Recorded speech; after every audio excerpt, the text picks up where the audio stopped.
Welcome everybody to the first ever draft recap show. I'm gonna review everybody's draft, how their team is at the end of the draft, and I'll probably give each team a grade. And this is all like my personal opinion on this. I'll probably talk a little shit. Maybe I'll have one of you guys or two of you guys come on and talk a little shit. I don't know. I'm kind of recording this late now, but yeah, let's see how this goes. I'm going to be going in order of the draft pick, so I'm going to start with Kalos. Alright, so Kalos had the number 1 overall pick. He took Christian McCaffrey, which isn't a surprise to anybody. Where it gets interesting is his second 2 picks, which he took Austin Eckler and Lamar Jackson, which personally I'm not too sold on Eckler, but I mean where he got him was a pretty good value. Chris Godwin, like George Kittle was still on the board, but and Julio was as well. I was happy personally that he did not take Julio. But yeah, personally I wouldn't have gone that route. I understand that he really wanted Lamar Jackson, and Lamar wasn't going to fall back to him like last pick of the 4th round, so he had to reach for him, which I understand. Next, he went Lockett, which he's another guy I'm pretty sketchy on, but definitely see the value. He can be good. The next pick was Mark Andrews that he took, and I so badly wanted to get him there. And then it was DJ Chark and David Montgomery, which Chark was, I was going to flip a coin to see if I was going to get him. So he stole that. And actually, as I'm recording this, like those 3 picks that he stole from me, they're all on my dynasty team. So Kalos, if you did your homework and like saw that I'm big on those guys, then good for you. But yeah, Marvin Jones, Phillip Lindsay, I'm not like crazy on. I personally don't like them, but obviously there's value there. Bills defense, pretty early for a defense. And then the rest of the guys are like a good mix of potential and high upside guys like Ruggs, Jalen Rager, Dallas Goedert could be sneaky. Same with Boston Scott, definitely sneaky. Great kicker. Wow, Kalos actually drafted like half of the Eagles roster. That's kind of crazy with his last 4 picks. But yeah, I'm gonna give Kalos an A minus. I don't know what website he was using that he got an A on. Personally, I'm gonna give him an A minus. Okay, so for the next pick, that was me, and unbiased opinion, definitely the best team in the draft. But actually, I took Saquon, number 2 overall. I just feel like the Giants are going to be a better team this year. I'm not a Giants fan, but I feel like there's going to be a lot more scoring opportunities. For round 2, I was absolutely ecstatic that Joe Mixon fell to pick 19, and I was so happy to take him there. I was going to take whatever running back fell there to me, except for Aaron Jones maybe, and Eckler, I guess. But yeah, and then Julio coming back to me in round 3, I couldn't imagine. That was like dream come true. I never even thought that would happen. But yeah, I took AJ Brown and JT with picks in the round 4 and 5, and they're both like super high upside. AJ Brown for my wide receiver 2, and then Jonathan Taylor for my possible flex goes crazy. And then Cooper Kupp fell super late. I'm a huge Robert Woods guy, but I'll take Cooper Kupp at the end of round 6, pretty much round 7, any day of the week. And then that's when Kalos sniped my DJ Chark. So I kind of pivoted, did something that I don't usually do. I took a quarterback kind of early. I took Dak just because I feel like he could throw for 5,000 yards and 40 touchdowns. I took him ahead of Kyler. I just think that Dak could be so money. And to pair Dak with his number one wide receiver, Michael Gallup, because Amari Cooper ain't shit. Amari Cooper might finish the season with good stats, but like he is the spottiest player ever. Um, my round 9 pick, I pretty much just lit it on fire. I dropped him today, Kerryon Johnson, if anybody wants to pick him up. Because at the time, DeAndre Swift was hurt, and Kerryon was going to be like the week 1, probably week 2 starter, get the whole workload. I was probably going to start him as my flex. But now that Adrian Peterson has signed with the Lions, and Matt Patricia has said that he's going to get some carries, I'm just like, yeah, I'm not even going to mess with that.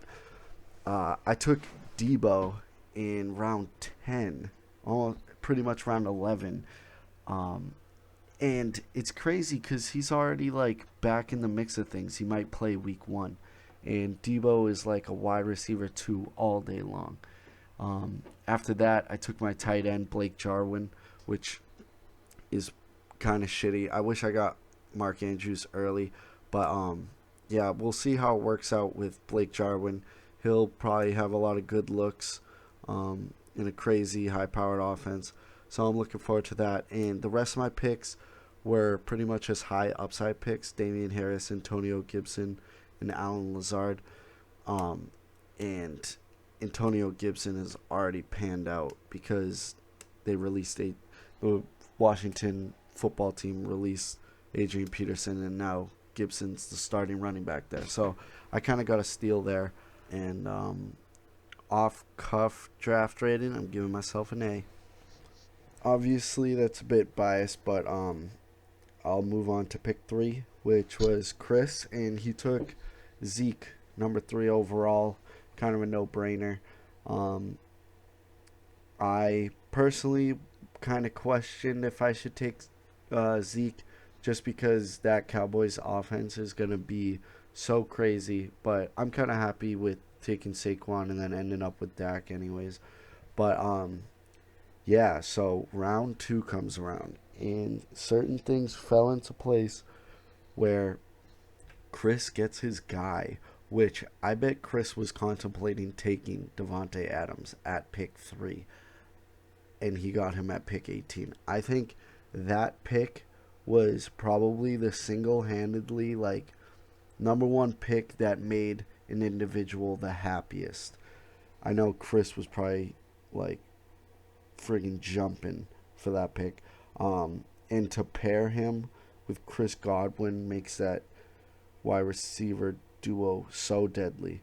Which actually he pairs them, well, friggin' he gets Calvin Ridley, so that wide receiver trio is like lethal.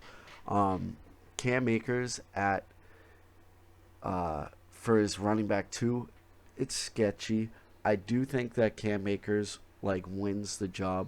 I know that I'm recording this video like a week after we drafted, but right now Sean McVay has said that it's going to be like a 3-headed monster out of that backfield until one emerges. I think that Cam Akers will be the one who emerges. Follows that pick with DK Metcalf, which, like, yeah, Chris probably, in my opinion, I think Chris, myself, and Billy Big Times, which I think that's Mark's team, probably have the craziest wide receiver room. Yeah, I think that DK is the better, like, fantasy option in Seattle. Although, like, you can't write Lockett off. I think they'll probably both have over 1,000 yards and quite a few touchdowns. And then Chris took Leonard Fournette, which at the time he drafted that, we all thought that it was kind of a reach because none of us were thinking like Chris. And yeah, like literally probably less than 10 minutes later, we get an alert that Fournette signed with the Buccaneers, or was planning on signing with the Buccaneers, which was absolutely crazy. So that's probably Chris's RB2 once he like gets into the system and starts working with the team and everything. Yeah, so Reichwell Armstead after that, who at the time we believed was the starter. He actually is not. It's going to be a while before he plays. That's what Doug Marrone said. And yeah, I noticed that Chris ended up picking up James Robinson, who has been officially named the starter of the Jaguars. Um, Chris got Jared Cook, which actually I think that's who I was targeting at tight end, and then have me like revert to Blake Jarwin. So I think that's a great pick. He stacked him with Drew Brees, which that's like kind of what I thought I was gonna do going into the draft. So I think that is two great picks. Chris went reach mode, as everybody was saying. It shocked us all with the Antonio Brown pick in what is it, round 11. Um, yeah, I don't think any of us were thinking that. Chris is all Chris is of course thinking down the road. If AB signs with the team tomorrow and comes back in like week 7, his team will probably be unstoppable.